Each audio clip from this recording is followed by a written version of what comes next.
Everybody on He bought all the gun joints. We want these violent joints. Fire. I battled Drag On. Big Meech Film. On 145th. I battled Kid Los on 145th. I battled a lot of niggas.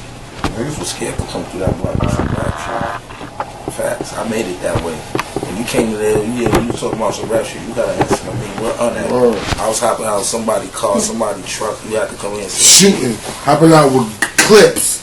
Niggas was scared. Ask some Rockefeller niggas. Ask them Rockefeller niggas where Harlem niggas set fire to their ass when they came from Philly. Right after they was on the radio and all that. Right after they was on the radio and all that, I went down the baseline.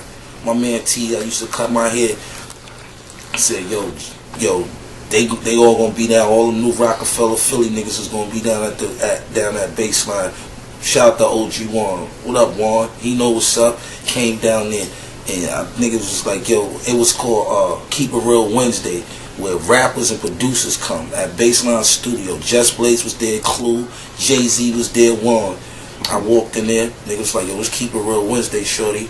You sure you want to rap? I said, we can rhyme on Keep It Real Wednesday, every given Sunday or Freaky Friday, whatever y'all want to do. So they sent a kid named Calico at me. Tore his ass down. They said H Money Bags. Tore his down. Chris and Neef. Bring them niggas on.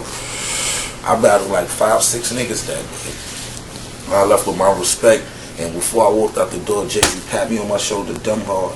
Got me tight. How many rounds? How many rounds you go with Chris and Neef? It wasn't no rounds. I was spitting clips, and niggas ain't know what to come after. Niggas ain't know what the niggas. Cause first of all, you look at a nigga that's 5'2" with a big ass chain on, thick glasses, and where the fuck is he from? From Harlem, and niggas never heard a nigga spit like that, and it was just like. Because they was hot. They was at them niggas was hot. They just tore down Hot 97. Niggas was 16 years old. But I had to show them niggas that when you come up here and you coming to rhyme, you gonna run into niggas like me. Ask Cassidy, the first Harlem nigga he ever battled. Me and Cassidy won about 6-7 rounds. I can't even say I won. I can't even say he won. I know niggas spitting bars. And that's when he was on his battle shit when he first came out. When I first met him, he was like, my name Butch Cassidy. I was like, word. Kiss came and got me, and I was with Jitterbug. And Steph Spinks. And Jada Kiss pulled up on me on 156. We was all copping some haze back then. Right. And we seen Kiss in the truck. He was like, yo, we got some new niggas from Philly. I want you to come test the waters. We hopped in an OJ. This is when you can call up a cab and put a more hole for $30 an hour. Shout out to Yonkers, the building 33, the square up in Yonkers. Rough Rider, Rugged Studio went in. Styles, like Kiss, Sheep, them niggas icy. I'm looking, I'm like, oh shit. This is before who niggas knew who I really was. We went in there, I shit mesmerized me seeing niggas at the pool table. Icy, mad bitches, mad weed. I was like, yeah, this is the type of life I want to live. I really raps. So Styles looked at me, it's like, yo, shorty, I be seeing you everywhere. Yo, what you do?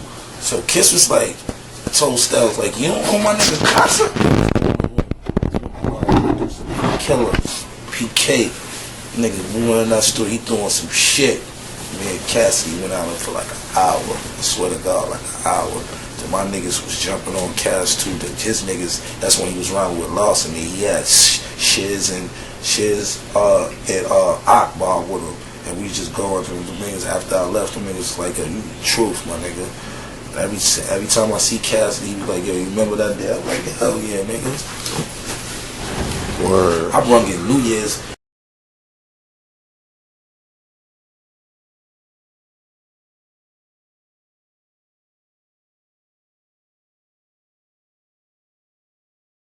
Cassidy, he was like, yo, you remember that day? I'm like, hell yeah, niggas.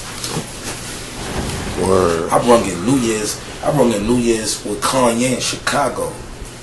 Niggas ain't doing shit like that. I brung in a New Year's with Kanye. Weeks after, like, he just got his Rockefeller chain. We on the south side of Chicago. I was living out in Chicago with Lupe.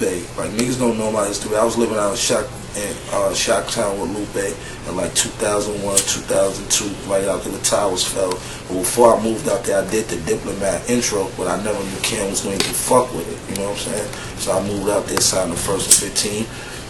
I slept in the bed right here. And Stack Bundle slept in the bed right here. We was both Lupe Fiasco artists. Shout out to Chili, Free Chili, doing 44 years right now. And Stacks was tired of going back and forth from New York, so last time Stacks went to New York, he never came back. Then that's when I moved out there. And I rocked out there for a while. I was living out there for like a year and a half, almost 2 years. I caught my gun charge, my first felony. Caught my gun charge. I was going back and forth. It was getting real expensive, flying me back and forth to Chicago,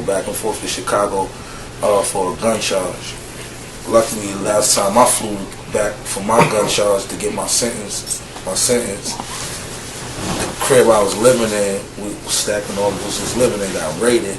Niggas called me like, everything you seen, it's all gone. I left a Jacob watch out there. I left mad clothes, all types of shit. So, but I found out I was on a Diplomat intro when I was living in Chicago.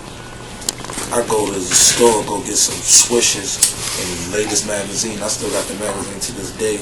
To keep that reminder in my mind how far I came. I bought the magazine with XXL with 50, Eminem and Dr. Dre on the cover. And they had the discography of what albums was coming out that year. And they had the Diplomats. And I go read it, and it said the intro for the Diplomat album was done and written by Unkasa. And I looked, I damn near dropped the book. I was like, oh shit, they put me on the intro? That's how I found out how I was on the Diplomat intro while I was in Chicago. So when I moved back, when I came back to get sentenced to 5 years probation, the crib I was living in got a federal indictment and got raided. All my clothes got taken, so I really had to start over. I stayed. Luckily I stayed in New York, because right after that, Purple City shit popped off, Diplomat shit popped off. It was just like a blessing in disguise. I went to Chicago, battled every nigga that was hot. Niggas got their ass tore the fuck up. Every nigga. Any nigga out there knew me. Every nigga, God bless him. The dad, my man Kato, he took me to a barbershop.